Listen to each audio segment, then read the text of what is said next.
Look at baby, just a little. Come on. Technology!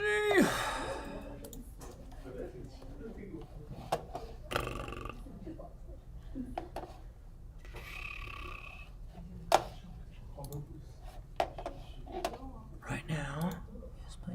No, that's, yeah, well, that's the one I want. This one, yeah, go.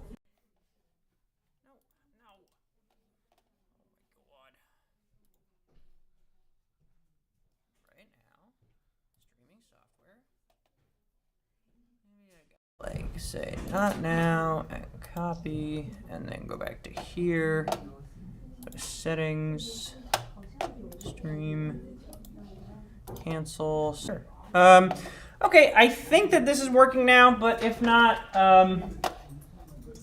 nothing's that important. Okay, so let's talk about user interface. So user interface is used for all sorts of things in game design, right?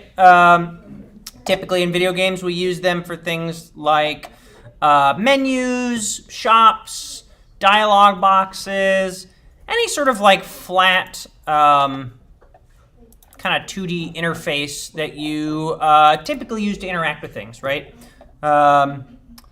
There are lots of different ways to make user interfaces in Godot, but the main way to do it is through what's known as the UI nodes, right? UI nodes are typically green, okay, so they look kind of like this, and they are similar to 2D nodes. They inherit from the same ancestor as 2D nodes, but they have sort of different layout options. As you can kind of see, they have these sort of like green and orange sort of circular points around the edges that help sort of control their layouts.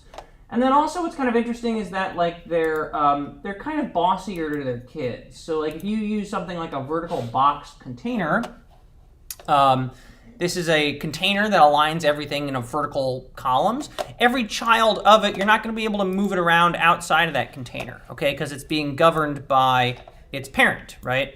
So the way these sort of UI nodes work is they're basically like a little bit sort of more controlling of their kids' positions and stuff.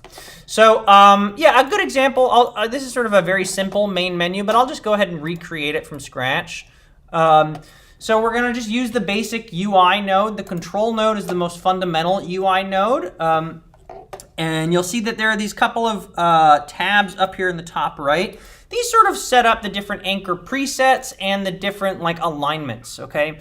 This is sort of like, these are kind of like shortcuts to help you sort of position things nicely at different sort of parts of the screen. Okay, so the basic control node has these sorts of properties. It also has like layout properties, and sort of there's special like interaction properties that it has, and then all of the sort of children of control, you can use them for different things. So we've already probably seen one of them a lot. We've seen the color rectangle, right? We've got color rect. This just makes a colored rectangle on the screen, okay? That one's pretty simple. We also have what's called a texture rect. Texture rectangle also just sort of draws a texture on the screen, right? Just very similar to the sprite 2D. You can give it any sort of texture asset, but then it'll be sort of controlled by other UI elements. We also have the label 2D, right? Or the label, let's see. Label, we have the label node, which you can just give text, hello. And we also have like the button, right? The button is also a very common one. Press me, right? And all of these nodes, when they're sort of not in any sort of containers, you can kind of just move them around the screen and position them however you like. So you could just build your menus this way, and that's totally fine. But you'll run into some issues in class menu example. So for instance, right, this looks kind of good at this scale, but you'll sort of notice that as soon as we stretch the window, it doesn't like you know, it gets offset in this weird way, right? You can sort of squeeze it, and it doesn't like look good when you sort of have things at different scales, which is not very handy when you're making games these days because, as you're probably aware, right, people play games on everything, right? You play games on your phone, you play games on your computer, you play games on your TV, so you can't control specifically like the aspect ratio that every device is at. You know, if you play a game on a phone, the screen will often look like this, and if you play a game on a TV, it'll look like this, and a computer, it might look like this. So you really want to start using sort of layouts and techniques to kind of make things look good at whatever scale you're making your game at. And so user interfaces, and specifically like these sorts of containers, are really good at sort of helping that work at every different scale. So I'll just show you a simple example, right? So we have this other type of control node called a container, and you'll see that the container has a bunch of different children. It has box containers, sub viewport containers. We also have, I believe, we should have, oh, this is just with a B. So here, I'll show you container. There's the aspect ratio container, box container, center container, flow container, graph element, grid container, all these different ways of containing things. And they kind of, if you're confused about what any of them do, the titles are actually pretty good. So like, for instance, the center container, if we use this center container, you can sort of set its size to be one of these presets. So I'm going to set it to be the size of the whole screen. And then any child of this container is going to be in the center of the screen, right? And what's nice about that is now when I run this scene, right, this child is centered, and when I resize the window, you'll see it always stays centered, right? So it works at every single resolution, unlike the hello, which is just kind of floating there. Does that make sense? A little bit? So it's really handy for doing sort of layouts. If you want to try and make like an app or a menu, using containers is a great way to go. So just by using a couple of simple containers, I'm going to make like a main menu for a simple game, right? So the first one that I really like to use a lot is, let's see, I'm going to use one called the margin container. This just allows you to give a nice buffer on any side of your children nodes. So I'm going to make this full screen, and then I'll make this label a child of it. And you'll see already, right, this label, now we've sort of lost some of the anchor options, right? Before we were able to position it wherever we wanted to, but now that it's a child of this margin container, those options go away, and we only have these alignment options. So you can choose to have it aligned to the left, to the center, to the right, or across the whole thing, right? And similarly, you can have it aligned to the top, the bottom, the center, or across the whole thing. So if you want something kind of in the middle, you can kind of go like that. And the margin container, let's see, I think I'll add a color rect so you can kind of see what I'm talking about. Color rect. I'll make it kind of pink, and I'll put the label in front. So the margin container has these theme overrides, which you can use to set margins, right? So in order to set a margin, you just go in here and you type the size in pixels that you want your margin to be. So I'll say like 50. And you'll see that this just created a margin here, right? It created this area where it's scooching all of the children in this amount, right? So I'll set it in 50. I'll maybe make the one on the top 100. I'll make the one on the right 50. And I'll make the one on the bottom 100 as well. And so now I have this kind of like film style thing, I guess, right? We've got these sort of like thick borders or whatever, and you can see that all of the children are contained within those margins, okay? Now I'm just gonna create like a title and a couple of buttons, and a really nice way to line those up very easily is to use another type of container called a vertical box container. You can also just search VBox container is what it's called for short. Does anybody want to guess what the VBox container is going to do? It's a harpsichord. Any guesses to what a vertical box container might do? When we hear vertical, what do we think? You're just going to push the margins in vertically? That's a good guess. The margins, right, we're going to make the vertical box container a child of the margin container. So it's going to be inside of the margins, right? If we did it the other way around, the margins would be inside of it, and that would kind of squish it in. So you could do it if you could sort of conform the margins to a vertical box if you did it that way. But if you just have a regular vertical box, what happens is any child of it is going to be arranged vertically, right? So for instance, I'll make this colored rectangle a child of the vertical box, then I'll make the label a child of the vertical box, and then I'll just duplicate the label, right? And you'll see that these are all now in like a perfect vertical line. You're also probably wondering, where is this colored rectangle, right? This colored rectangle is getting squished down to like infinity. But you can sort of make it bigger by expanding it. You can expand it so that it sort of takes up its maximum allowed height, basically.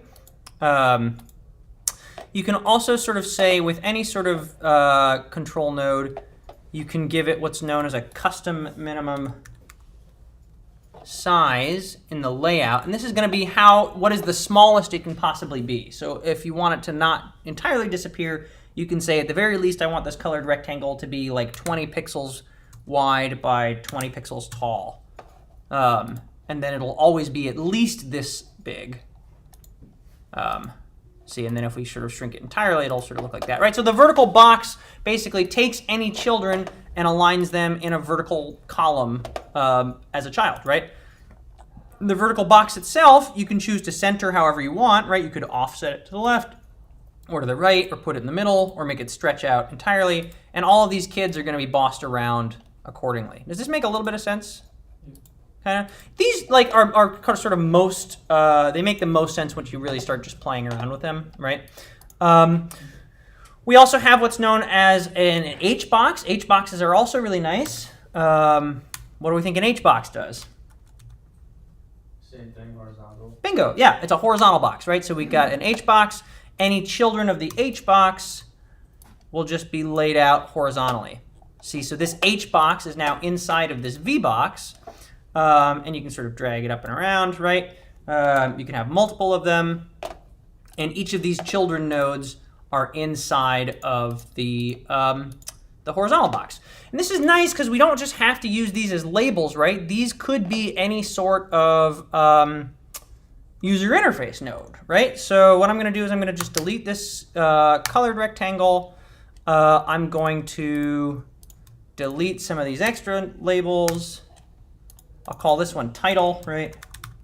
And maybe I'll like make this nice and big, right? I'll call it like my cool game, okay? And then I'm going to give it some settings, label settings, and I'll give it a font size of like 128 maybe. That's pretty big. We'll do 72. You could give it a font if you want. I'm not gonna, just for the sake of time, but I've already sort of shown you how to do fonts. Then I will give this, let's see, I'll delete this H box. I'll just delete all these guys. I'll call this container like buttons. And then instead of labels, I'm going to use buttons here, right? So I'm going to use a button. I'll delete these. I'll call this button like start game. And I'll duplicate it. And I'll say like quit game or like quit. And then maybe like options or whatever, right? And so this is already pretty good. You can give all of these buttons styles and stuff independently by going to the, let's see,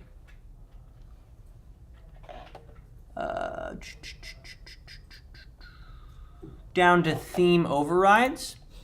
But we keep seeing this thing, right? Theme overrides, right? And theme overrides are allowing you to style each instance of an object on the screen. So like, for instance, I could make the, I could give it a font color, and I could set the font color to like something, right? And so this is like styling each instance. But if you wanted to style every instance of an object, you could also give it a theme. And themes are really powerful because any controlled node takes a theme, and then all of its children are also going to inherit the style from the parent. So to create a theme, you just go to the theme editor. So you just go and create new theme, and you click on it, and then we get this whole theme editor. And then this will show you what the theme of your current user interface looks like. And you can kind of add sort of styling to all of these different options to create like a very fancy custom user interface, right? So you don't have to do any of this, right? Obviously the main goal is to like just make a 2D game. So this is all overkill, but you are design students, and so I figure you might get a kick out of this. So in order to like give a style to an object, first you just sort of pick which object you want to sort of override the style for. So I'm going to give a style to all my buttons. So I'll add that type. And then you'll see these are all the default options, and then when you click on any of them, it'll overwrite it. So for instance, I'm going to change the default font color to pink, right? And now you'll see that all of the buttons on my scene, they suddenly turned pink, right? And I'll give a default font file. I think I just have some font in here. So I just overwrote the font for every single button, right? We have the text size, the font size, so I'll give it a font size of like 32. And this is a very quick and easy way to kind of quickly style like all of your buttons and user interface and stuff, right? For instance, I will also just give a style box to the button. So this is just kind of the background element, right? So if I click plus, and then I create like you can either create like a texture style box. So if you want to have a picture as the background for your buttons, you can do that. You can find a lot of fancy buttons online. You can also just do like a style box flat, and then the style box flat, you can give those like background colors, and you can give them borders. So I'll give it like a bit of a border color and a border width, 3, 3, 3, and 3. Right, this is like ugly as hell, but it's an option. You can also do rounding on your borders, right? 3, 3, 3, and 3. Shadows, you can give it a drop shadow. All sorts of fun stuff.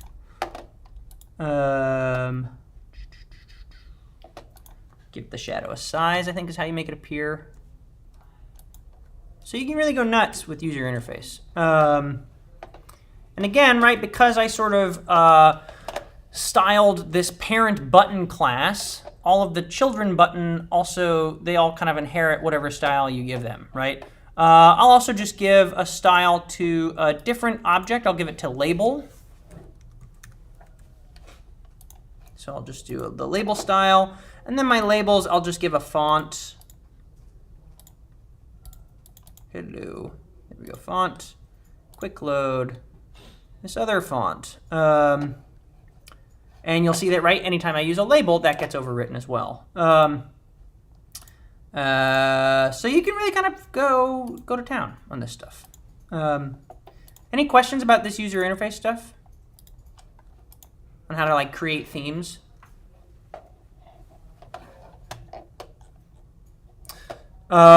So as you'll see too, right, this theme is kind of like the default value, and you'll see that I've given the default label color this value. But then when you go and use these things called theme overrides, or anytime you use a label setting, those kind of take precedence over the instance of the theme, right? So if I just hit reset, it'll be like the kind of whatever the theme establishes, right? It's also better in general to use a really big font size and then to scale down the size of the object itself. You get sort of better, higher resolution assets that way, I have found. So I'll just do that by going to, say, transform, scale. Can I do this? It gets a little bit confusing when you use these containers though, because they are kind of bossy, like I said. Let's see. I think the way you can do that is by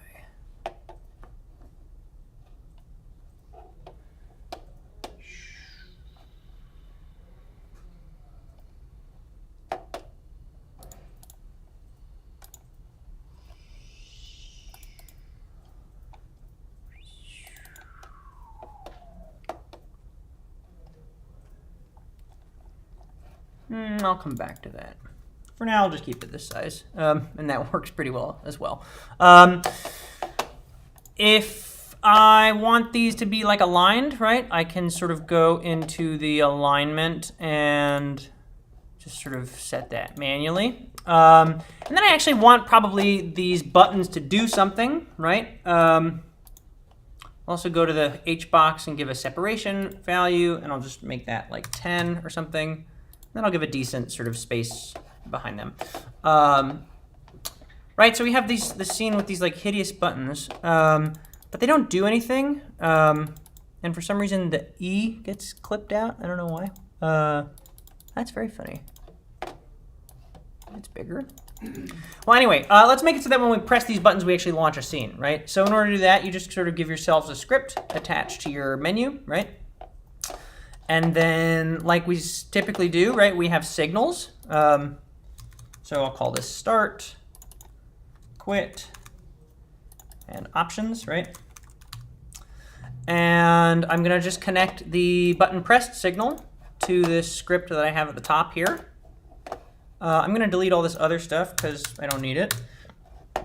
And then you would just sort of load in whatever level that you wanted to switch to, right? Whatever scene you want to switch to. And I did this by sort of dragging in and holding command while dragging to get a constant reference to the level. And then you could say get tree to get the scene tree, dot change scene to packed. And then you could say level 1. And so now, when I have the scene and click Start GAM, we switch scenes, right? You could also, of course, instead of changing scene to packed, you could do this other technique of saying get tree dot change scene to file, and then just type in the file path itself. And that would accomplish the exact same thing, I think. Yeah, there we go. Any questions about that?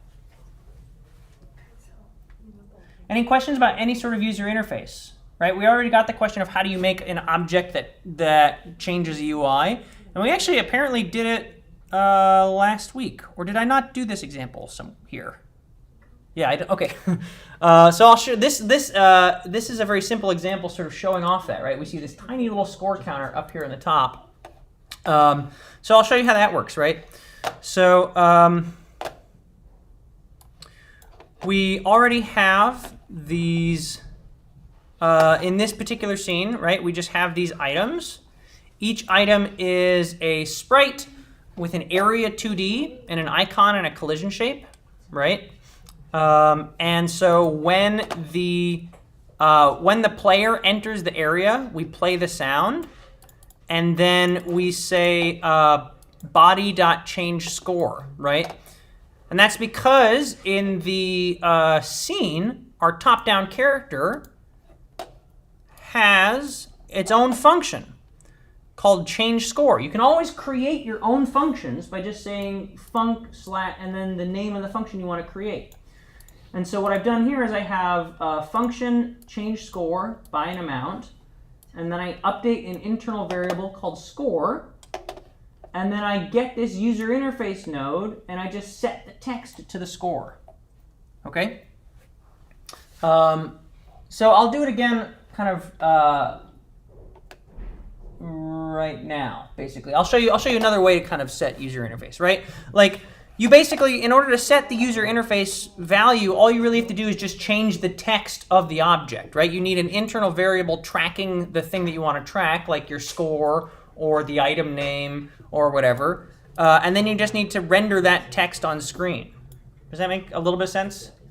So like a very simple example of that would be like, let's just have a 2D scene, like a blank 2D scene. And let's sort of say we're also going to have this heads-up display, right? Which could be like what type of sort of information do you want to have displayed from your items getting picked up? Like the name of the item, or like an icon, or points? The score? We have some trouble with the code. Mm. We have like things. We connect the sound system with the game manager. With the what? Game manager which will run the code about getting the coins. And then if we want to make each level have different score showing. Does it get reset? Yeah. Yeah, your code gets reset in between levels, huh? Or like your score gets reset in between levels? Maybe we just want to separate the score system with the sound system. Yeah. In the same system. Is anybody else having this problem where like you can't bring a score or information from one scene to another? Like if you're changing levels, or is that a very specific use case? We can do the score separately. We don't need to have a link. Okay, all right. Well, then I can show you that later. Okay, so is it worth it? So do you understand? Would it be helpful to see a demo of sort of changing text on screen, like changing the score, or is it clear enough?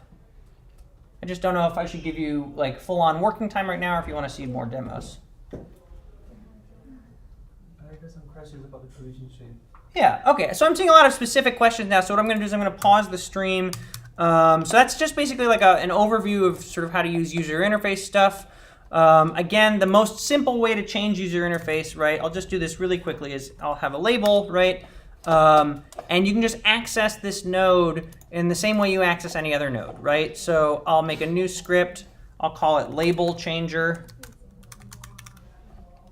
And then in order to access the node, right, you always can just use like $sign notation to access any child of it.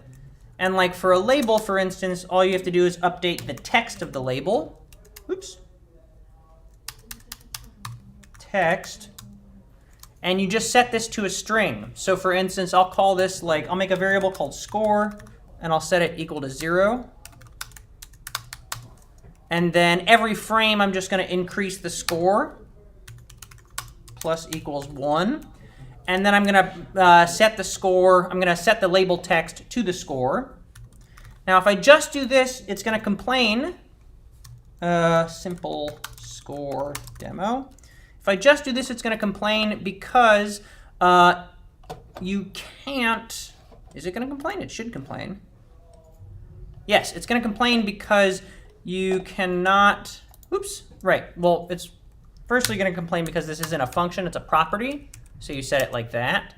And then it's going to complain because it's supposed to complain because you can't assign an integer to a string, right? This is expecting a string and we're giving it a number. So you just have to convert this number into a string by calling the string function. And the string function takes whatever's inside it and turns it into a string.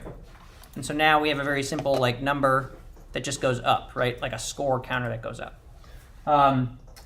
And so that same principle basically applies to any sort of like text you want to display or images in a user interface way. Okay, so I'll stop the stream here and I'll give you basically the rest of class is working time and I'll float around and help answer any questions.